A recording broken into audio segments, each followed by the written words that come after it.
Welcome to Setup Mastery, your go-to channel for all things tech. Here, we explore the latest gadgets, unbox cutting-edge devices, and provide step-by-step installation guides to help you optimize your setup. Subscribe now and join our journey to master the art of perfect setups. In this quick tutorial, we'll walk you through the process of resetting your Aigital Wi-Fi extender. Whether you're experiencing connectivity issues or simply want to restore the device to its default settings, this step-by-step guide will make it easy to reset and start fresh. Let's get started. Resetting the Aigital Wi-Fi extender restores it to factory settings, which is useful if you're facing connectivity issues, forgot your login credentials, or need to set it up on a new network.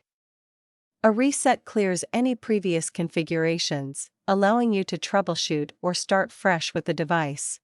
To begin, ensure that your Aigital Wi-Fi extender is securely plugged into a power outlet and switched on. Wait for the power indicator light to stop blinking and remain steady. It's important that the extender is fully powered and functioning properly before proceeding with the reset process to avoid any interruptions. Now, find the reset button on your Aigital Wi-Fi extender. This is typically a small pinhole button, located either on the side or bottom of the device. You'll need a paperclip, pin, or other small pointed object to press it.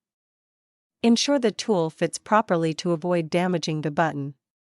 With your paperclip or pointed object, press and hold the reset button for approximately 10 to 15 seconds.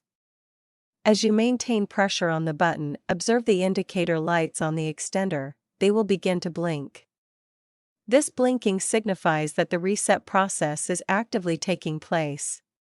After you release the reset button, the Aigital Wi-Fi extender will automatically initiate a reboot. This process typically takes 1 to 2 minutes.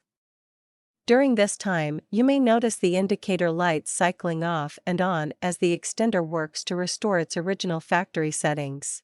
After the reboot, the extender will be reset to its original factory settings. To verify, go to your device's Wi-Fi settings and check for a network named Aigital or similar, which indicates that the reset was successful. You can now go through the setup process again as if it's brand new.